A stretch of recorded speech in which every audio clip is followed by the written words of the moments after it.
Jadi amal soleh yang dilakukan di bulan Dzulhijjah itu sangat dicintai oleh Allah Subhanahu wa Ta'ala. Karena tadi Allah berfirman, tidak ada satu amal soleh yang lebih dicintai oleh Allah melebihi amal soleh yang dilakukan pada hari-hari ini, yaitu 10 hari pertama bulan Dzulhijjah.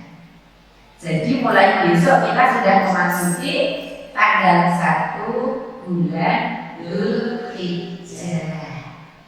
Amal soleh yang dilakukan pada awal-awal 10 bulan Dzulhijjah sangat dicintai oleh Allah Subhanahu wa Ta'ala, bahkan dibanding dengan jihad fisabilillah, kecuali yang jihad tadi jihad dengan hartanya, dengan jiwanya.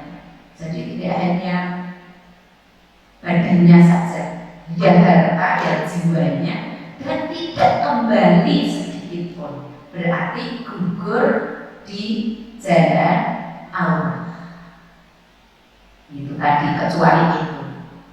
Jadi para ibu, marilah kita belajar bersama apa saja amal soleh yang dicintai oleh Allah di bulan-bulan awal bulan Dzulhijjah, apa tanggal-tanggal awal bulan Dzulhijjah ini, yaitu antara lain puasa sunnah awal Dzulhijjah. Puasa sunnah awal Dzulhijjah, puasa mulai tanggal 1 sampai 9 Dzulhijjah. Tanggal 10-nya jangan. Ini globalnya dulu ya Bu ya. Kemudian nanti kita belajar bersama satu persatu. Kemudian apalagi memperbanyak amal sholih seperti sedekah, sedekah, baik sedekah jariyah maupun sedekah yang lainnya, menuntut ilmu agama, itu termasuk amal-amal soleh. Kemudian banyak contohnya amal-amal soleh yang nanti kita pelajari bersama. Kemudian di tanggal-tanggal itu memperbanyak zikir kepada Allah. Zikir itu mencakup ada tahlil, takbir, tahmid ya. Kemudian puasa Arafah. Jadi tanggal 1 sampai 9 itu ada antara lain tanggal 9-nya puasa Arafah. Kemudian berkorban, menyembelih korban, sholat Idul Adha, antara lain itu. Mari kita dari yang puasa awal Dzulhijjah.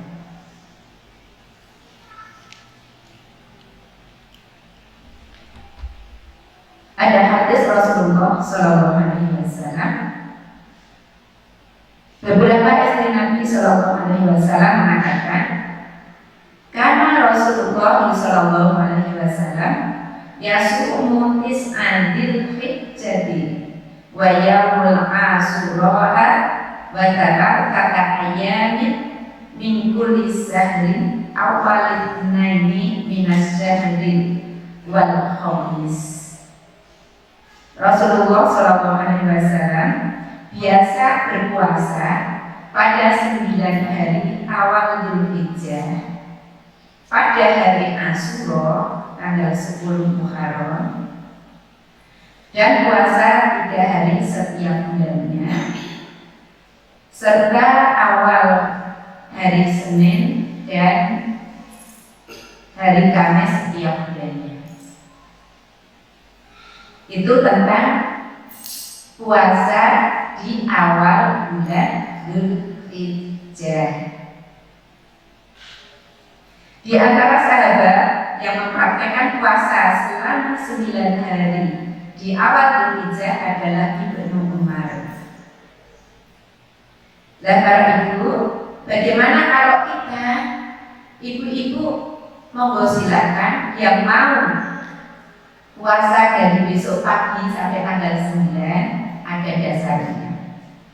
Kemudian ada riwayat lain yang mengatakan bahwa istri Rasulullah Siti Aisyah menjelaskan bahwa Rasulullah tidak pernah puasa tanggal 1 sampai 9 atau awal-awal bulan Dzulhijjah. Bagaimana dengan hadis yang kelihatannya bertentangan ini? Itu sebetulnya tidak bertentangan Pak Ibu. Tapi ketika Rasulullah menunaikan ibadah haji pertama, Rasulullah memang tidak puasa di awal Dzulhijjah ini. Para ulama ada yang menyimpulkan bahwa yang mau puasa tanggal 1 sampai 9 silakan, itu sunnah. Yang tidak apa-apa, tapi jangan tinggalkan yang tanggal 9. Memperbanyak puasa dipersilakan. Jadi misalnya puasa Daud, sehari puasa, sehari tidak, sehari puasa, sehari tidak, silakan. Puasa Senin Kamis silakan.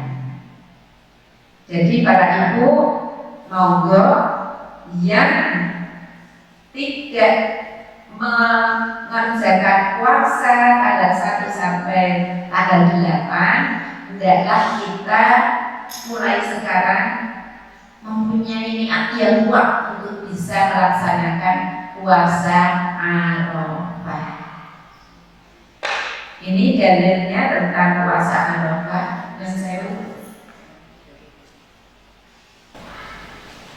Puasa Arafah adalah amalan yang disunahkan bagi orang yang tidak berhaji. Jadi Abu Qatadah ia berkata bahwa Rasulullah SAW bersabda, sampun saya kita baca ya, saya dulu kemudian ibu.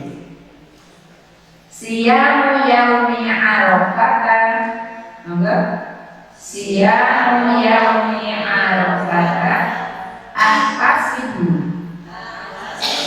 ala Allahi ayyukaffiru as-sanata allati qablahu was-sanata allati ba'dahu wa siyamu yaumi Asyura ahfasibu ala Allahi ayyukaffiru as-sanata allati qablahu. Rawahu Muslim. Sekali lagi Bu, monggo bersama-sama.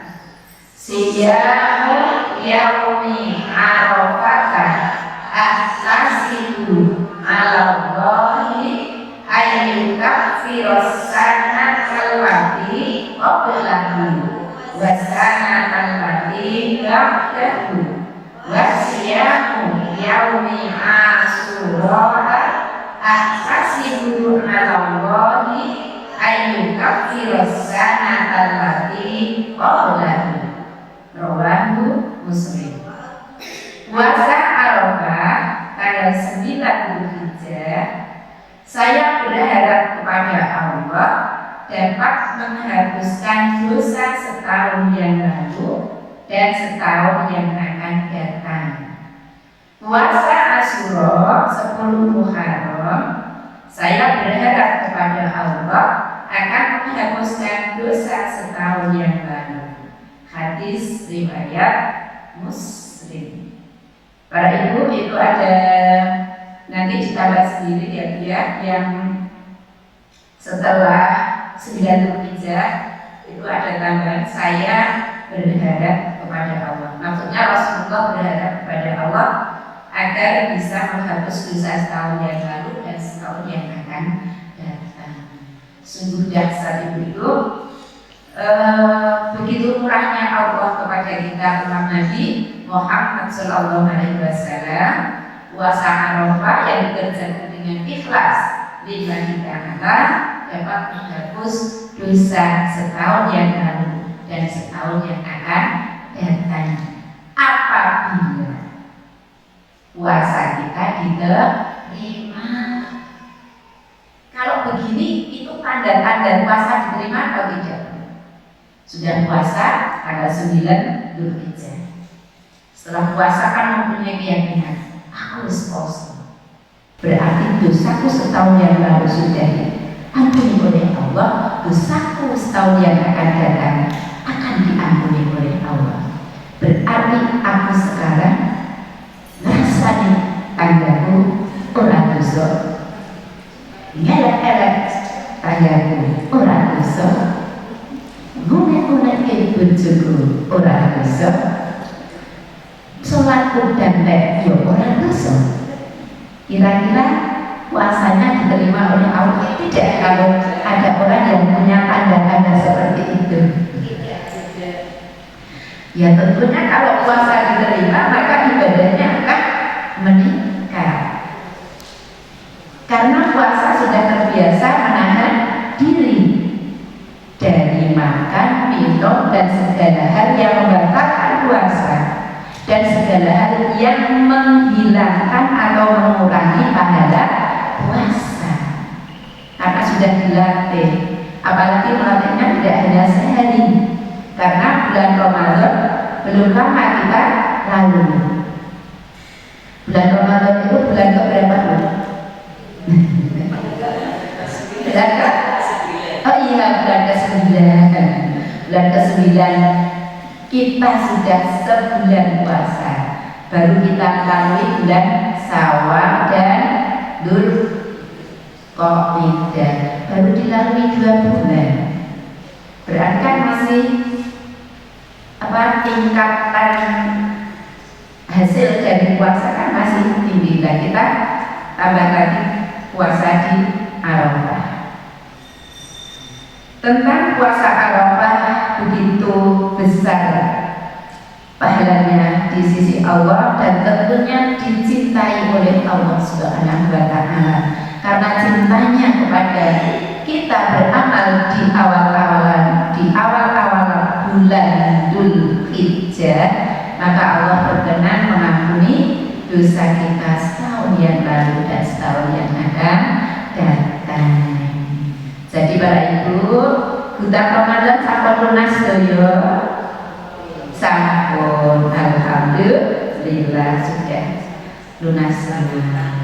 Bagi yang belum lunas, puasa Arafah jangan diniatkan aku tak puasa qadha baru puasa Arafah. Niatnya satu saja, jangan diniati 2. Kalau niat puasa qadha baru puasa Arafah kan berarti niat puasa wajib dan sunnah. Ada ulama yang mengibaratkan nyaurutan karo sedekah. Saya punya hutang pada bini 1 juta. Kemudian saya nyaur, Bune, ini hutang saya yang 1 juta ya, tapi ini juga sedekah saya ya. Pas gak Bu? Gak pas ya? Ya bukan nyaur aja nyaur. Itu tentang puasa sunnah yang dia puasa sunnah hari Arafah. Jadi yang ibu-ibu bisa melaksanakan puasa tanggal 1 sampai 9, alhamdulillah. Monggo yang tidak bisa, aku sana poso Daud, monggo aku sana biasa. Besok kan hari Senin ya, betul ya Bu ya? Besok hari Senin. Dan kan ibu sudah biasa puasa Senin ya. Aku nyeneng kalau Kamis Senin dan bukan Senin dan Kamis ya, tapi puasa Senin dan puasa Kamis wae monggo. Tapi monggo kita bertekad mulai sekarang tanggal 9-nya kita berpuasa. Kalau besok tanggal 1 berarti tanggal 9-nya hari apa Bu? Senin, Selasa, Rabu, Kamis, Jumat, Sabtu, Ahad, Senin, Selasa. Hari Selasa kita puasa tanggal 9 Dzulhijjah, tanggal 10-nya Idul Adha, sholat Id. Sholat Id di halaman rumah sakit Hajah Fatimah Sultan di tanah yang lapang. Amal soleh selanjutnya para ibu, tadi kan Allah sangat mencintai amal soleh di awal bulan Dzulhijjah. Amal soleh tadi 1 puasa ya. Yang kedua memperbanyak amal soleh seperti sedekah.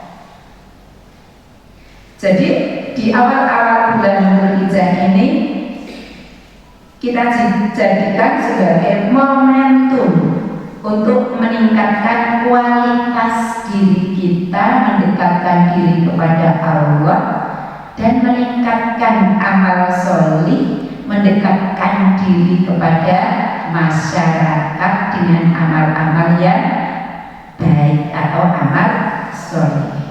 Tadi puasa untuk diri kita, mendekatkan diri kepada Allah Subhanahu wa Ta'ala.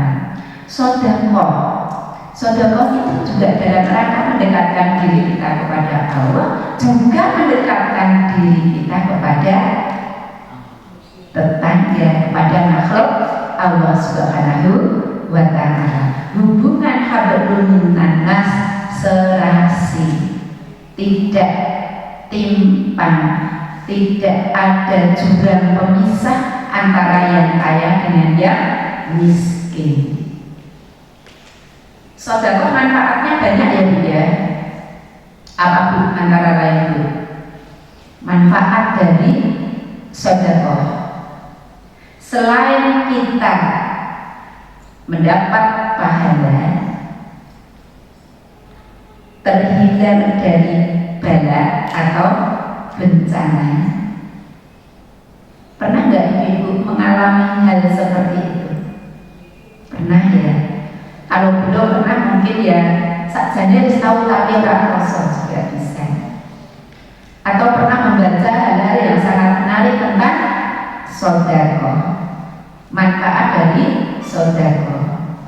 Ibu-ibu pernah membaca di internet misalnya cerita seorang ibu yang sudah sepuh mempunyai penyakit kanker payudara yang sudah divonis oleh dokter bahwa umurnya tinggal sebentar.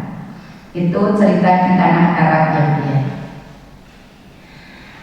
Beliau mempunyai seorang pembantu TKW dari Indonesia.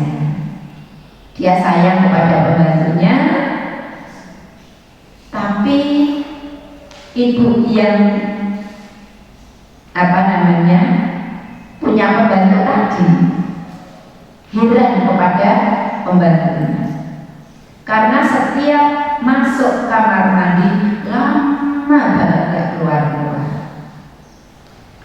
Kemudian setelah itu diamati beberapa kali, beberapa hari ditanya, kamu kok neng kamar mandi suwe banget? Tapi bahasanya tidak seperti itu ya Bu ya. Itu ada apa? Ditanya malah menangis. Setelah didedes dia menceritakan bahwa saya kalau di kamar mandi lama karena memerah air susu. Saya meninggalkan bayi yang baru berapa bulan melahirkan, kemudian berangkat ke itu tanah Arab itu tadi. Kalau tidak saya perah maka sakit, maka saya harus semerah air susu saya. Berarti seliramu kuwi duwe bayi to. Inggih, kalau bahasa kita kan berarti itu. Iya, saya punya bayi. Ya udah kalau begitu, kemasi barangmu, gajimu selama 2 tahun saya penuhi, besok pagi kamu pulang. Betul Bu.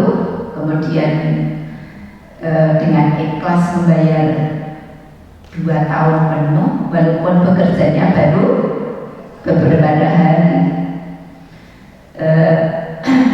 Pulang, kemudian ibu tadi setelah periksa lagi, periksa penyakitnya, dinyatakan loh penyakitnya kak sudah hilang. Gumon dokternya, karena apa? Apa yo? Nggak tahu. Tapi setelah memberikan hasil itu dia tidak getun, tidak. Tapi dia malah merasa senang, bahagia karena bisa membahagiakan orang lain. Tidak eman mengeluarkan hartanya selama misalnya 1 bulan dia membayar 10 juta. Kalau 1 tahun berapa itu? Kali 24 berarti 240 juta rupiah. Tidak eman-eman. Itu antara lain manfaat dari sedekah. Bagaimana dengan yang sedekah jariyah? Sedekah jariyah, maka Rasulullah bersabda, "Idza mata ibnu Adama in qata'a amaluhu illa min salasin shadaqatin jariyatin aw ilmin yuntafa'u bihi aw waladin sholihin yad'u lah." Apabila anak Adam meninggal dunia, maka terputuslah amalnya. Kalau amal terputus, otomatis pahala terputus, kecuali 3 perkara, yaitu ilmu yang bermanfaat, amal jariyah, anak soleh yang mendoakan. Jadi amal jariyah akan selalu mengalir walaupun orang yang beramal sudah meninggal dunia. Nah, apalagi di awal-awal bulan Dzulhijjah, maka sangat dicintai oleh Allah, pahalanya selalu mengalir. Amal jariyah bentuknya apa saja Bu? Banyak ya. Ibu-ibu pasti punya amal jariyah di masjid ini. Semoga diterima oleh Allah Subhanahu wa Ta'ala. Masjid ini menjadi bagus dari siapa? Dari ibu semua kan? Dengan rela menyisihkan harta untuk beramal jariyah. Semoga menjadi amal jariyah, membangun masjid, membelikan Al-Quran untuk ngaji anak-anak. Banyak sekali bentuk-bentuk amal jariyah. Selanjutnya para ibu, contoh-contoh amal sholat itu tadi antara lain saja ya. Amal sholat yang lainnya Bu, tadi pagi itu mendapatkan pengajian yang sangat bagus sekali Bu.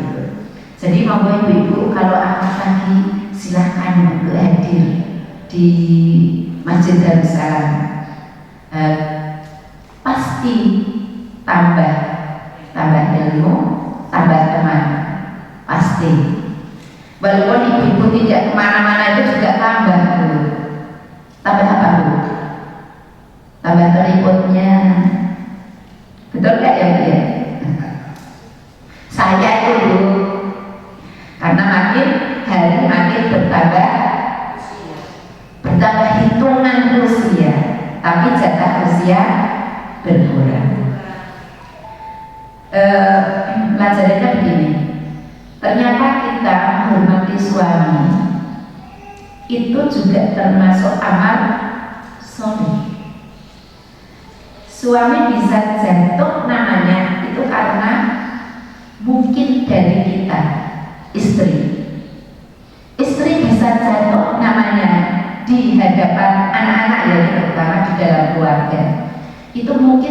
karena suaminya. Contoh tadi mencontohkan dulu. Contoh harga diri suami jatuh di mata anak-anaknya seperti begini misalnya. Minta uang, ini untuk bayar sekolah seperti ini. Ya, bapak jadi bapakmu. Alah, ibu aja ya. Iya memang kan, ibu terus. Bapak pergi tahu kayak apa. Itu menjatuhkan nama baik suami, harga diri suami di depan anak-anaknya. Nanti anak-anaknya tidak akan hormat kepada ayahnya. Kemudian misalnya suami juga bisa menjatuhkan nama baik istri di hadapan anak-anak. Misalnya saja ibu-ibu sedang menasihati anaknya, terus anaknya, sudahlah bu, ibu mau mendikan baik. Kemudian bapaknya, biasa ibumu firman pernah memilih bapakku kok. Misalnya seperti itu. Jadi antara suami istri harus saling menjaga kehormatan. Dan menjaga kehormatan ini termasuk juga amal soleh yang bisa mempengaruhi penghormatan anak-anak kepada orang tuanya. Kalau tadi Ustaznya mengatakan, menceritakan tentang Nabi Ismail dan Nabi Ibrahim serta Ibu Hajar. Selanjutnya para ibu, bagi yang akan berkorban dilarang memotong rambut dan kuku dari tanggal 1 sampai hewan kurban disembelih. Jadi ibu yang akan korban kok kemarin belum sempat motong kuku, silahkan motong kuku. Kemudian kalau sudah waktunya untuk motong rambut tingkat kecamatan maupun tingkat kabupaten, silahkan. Masih ada ya waktu, nanti pulang masih ada waktu. Dan untuk tanggal 1-nya dianjurkan untuk tidak memotong kuku dan memotong rambut sampai hewan kurban disembelih. Tanggal 9-nya puasa Arafah tadi, kemudian takbirnya mulai tanggal 9 Dzulhijjah ba'da subuh sampai tanggal 13 waktu asar. Itu takbir. Kemudian ada yang menamakan atau membedakan antara takbir muqayyad dengan takbir mutlak.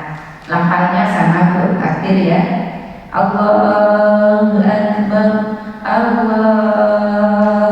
Akbar, La ilaha illallah, Wallahu Akbar, Allahu Akbar, walillahil hamd.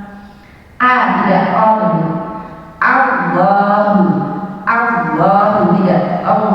tidak Allah, tapi Allahu Akbar, Allahu Akbar, tidak Allahu Akbar. Tidak tapi Ada tidak terasa mulut kita kurang terbuka membaca Allahu Akbar, Allahu Akbar, Allahu Akbar, La ilaha illallah, Wallahu Akbar, Allah akbar walillahil hamd. Jadi alif a wa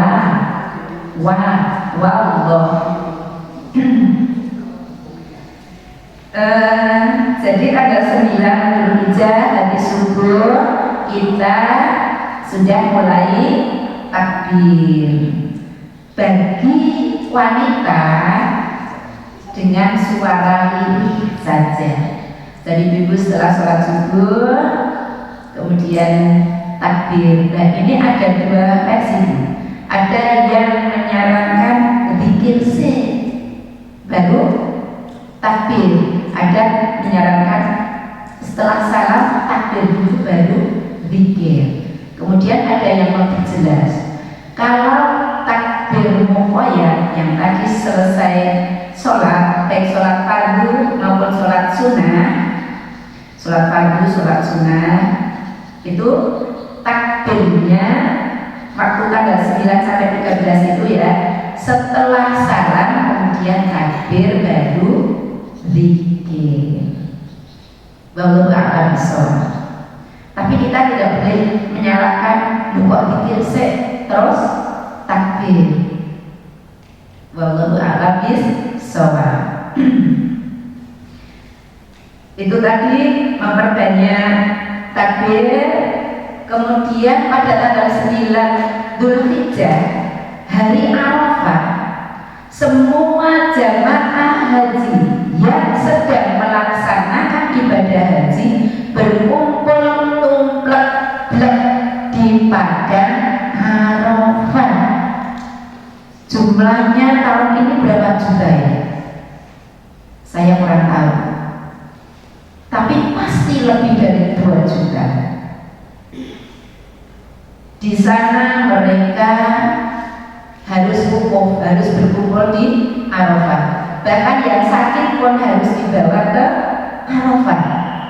Ba'dal zuhur harus dibawa ke Arafah walaupun hanya sebentar. Jadi yang sedang opnam ya dibawa pakai ambulan, yang sedang diinfus ya di ambulan pakai infus dibawa ke Arafah. Karena kalau tidak di Arafah maka hajinya tidak sah. Itu harus bagi yang ibadah haji. Nah kita yang tidak melaksanakan haji juga memperbanyak doa. Karena doa pada hari Arafah adalah doa yang makbul, termasuk makbul. Monggo banyak berdoa, doa bebas. Pokoknya yang diminta yang baik, jangan minta yang jelek-jelek. Walaupun itu kayak apa dengan tetangganya misalnya atau dengan seseorang, jangan mendoakan yang jelek karena doa itu nanti pada hakikatnya kembali kepada diri sendiri. Sekarang selanjutnya tanggal 9 Dzulhijjah sampai tanggal 13 tadi sudah memperbanyak doa dan memperbanyak takbir ya juga. Kemudian tanggal 9-nya memperbanyak doa. Malamnya malam Idul Adha, takbir mutlak. Takbir mutlak itu tidak terikat dengan waktu, tidak harus sholat juga. Selesai sholat maghrib, kemudian malam selesai sholat isya sampai malam misalnya ibu takbir boleh. Tapi yang memang lebih ditekankan adalah takbir mutlak atau takbir mursal itu pada Idul Fitri. Tapi yang Idul Adha juga dianjurkan untuk bertakbir. Paginya pada tanggal 10 Dzulhijjah disunahkan tidak makan, tidak minum dulu sebelum mengiringi berangkat sholat Id. Jadi akan sholat id jangan makan, jangan minum dulu sampai sholat id selesai, pulang nanti dahar. Poso sedih, tapi jangan dilanjutkan karena itu haram berpuasa.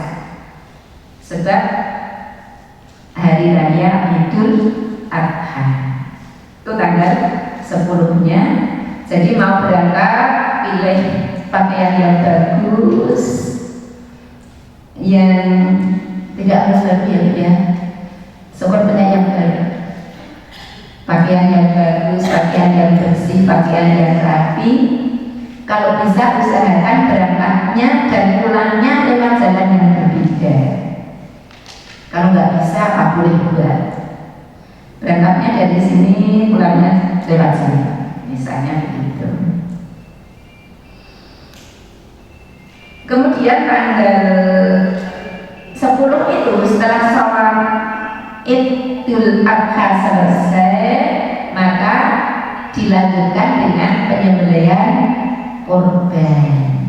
Tapi di Darussalam kurbannya tidak pada tanggal 10 Dzulhijjah itu, tapi tanggal 11 Dzulhijjah, biar bareng dengan yang lain, atau tenaga yang tersedia mungkin tanggal 11 Dzulhijjah itu di tahun ini ya dia. Jadi di Darussalam pimpinan cabang Muhammadiyah dan pimpinan cabang Malaysia bekerja sama untuk menyembelih kurban itu pada tanggal 11 Dzulhijjah, jadi hari Kamis. Kapan kita boleh menyembelih kurban? Setelah selesai sholat Id sampai hari tasrik waktu asar. Misalnya ibu-ibu seorang pedagang tanggal 10 sebetulnya sudah ingin membeli sapi ya, karena tanggal 10 dijanjeni oleh pelanggan panjenengan arep bayar dagangannya. Dilebih tanggal 10 belum bayar, tanggal 11 belum bayar, padahal dijaganya untuk membeli seekor sapi. Tanggal 12 baru bayar, boleh tanggal 12 membeli sapi kemudian disembelih untuk kurban. Jadi waktu kurban mulai tanggal 10 selesai sholat Idul Adha sampai tanggal 13 Dzulhijjah atau hari tasrik waktu asar. Selanjutnya para ibu, pada hari tasrik tanggal 11, 12, 13 Dzulhijjah memperbanyak doa sapu jagat. Rabbana atina fid dunya hasanah wa fil akhirati hasanah wa qina adzabannar. Itu doa yang meliputi kebutuhan dunia akhirat. Ibu-ibu sering berdoa minta doa selamat itu ya Bu ya. Allahumma inna nas'aluka salamatan fid. Mari Bu bersama-sama Bu. Allahumma inna nas'aluka salamatan fid wal afiyata fil jasad wa ziyadata fil ilmi wa barakatan fil rizqi wa taubatan qablal mauti wa rahmatan indal maut. Allahumma hawin alaina fi sakaratil maut wa najata minan nar wal afa indal hisab. Itu meliputi kebaikan dunia dan akhirat. Minta keselamatan dalam beragama. Dalam beragama ini tidak anggur, tidak nanggung gugur, tapi minta keselamatan. Berarti dalam beragama ini benar-benar mengikuti tuntunan Rasulullah. Kalau ada hal-hal yang tidak sesuai dengan tuntunan Rasulullah, rela tidak mengerjakan. Jadi mohon keselamatan dalam beragama. Mohon pada Allah agar memang lurus betul-betul mengikuti Rasulullah Shallallahu Alaihi Wasallam, tidak berpedoman pada kitab jari. Tahu kitab jari? Jari ini nek digawe iki ya kudu gawe napa? Sajen. Gawe sajen, digawe iki kudu gawe sajen, ben selamat ya kudu gawe sajen. Nek ditanya, "Mbah, lah sajen niku tinggi sinten?"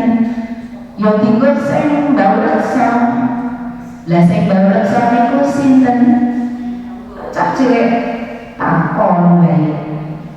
Mbah bener yang kula niki. Itu kita jarine bae dia yo ngene iki. Nah, padahal kalau kita punya kerja minta selamat kepada siapa tuh? Pada Allah Subhanahu wa Ta'ala, berdoa sungguh-sungguh kepada Allah, pasti Allah akan memberikan. Jadi mantap Bu, jangan terpengaruh oleh kebiasaan-kebiasaan yang itu merusak akidah kita, merusak agama kita. Gawe saja tidak eneng sumur, gawe saja tidak eneng seada gondrong itu. Ini jadi apa saja ini sego kuning, sego putih, sego hijau di cilik-cilik itu, terus antar oleh jajan pasar, antar oleh apa lagi begitu. Keyakinannya biar selamat, menjadi selamat harus apa? Bisa selamat ya kepada Allah. Kalau memang betul-betul mau memberikan sajian kepada sing adam bu, orang kami sing raketok, sing adam ben biasanya nek orang itu rakon gitu kepanasan, ya berikan aja buat semua sing wae ki nggo dirimu nggo jenengan ya Mbak dele ada orang kepanasan seger kalau maem semongko. Itu sajian benar kepada sing ada. Para ibu yang dimuliakan Allah, jadi di hari-hari tasrek kita memperbanyak doa sapu jagat, Rabbana atina fid dunya hasanah wa fil akhirati hasanah wa qina adzabannar. Doa meliputi kebaikan dunia, kebaikan akhirat. Kebaikan dunia tadi apa Bu? Minta keselamatan dalam beragama. Wal afiyata fil jasadi, kesehatan jasmani. Ibu-ibu di sini semua sehat ya? Alhamdulillahirabbil alamin. Kalau nggak sehat Bu, ya Allah, mangan raina. Nggih betul Bu. Tubuhnya rasanya baik. Tidur bengi sebenarnya ayo orang para pribadi. Apalagi kalau yang pernah merasakan sakit perut diare, bengi kok dan esok. Pokoknya sakit itu tidak enak. Maka minta kesehatan jasmani. Allahumma inna nas'aluka salamatan din wal afiyatan fil jasadi wa ziyadatan fil ilmi, tambah ilmu wa barakatan fil rizqi, rezeki yang berkah, dan seterusnya.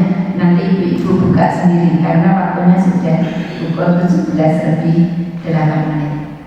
Para ibu yang dimuliakan Allah, saya ulangi dari apa yang kita pelajari tadi.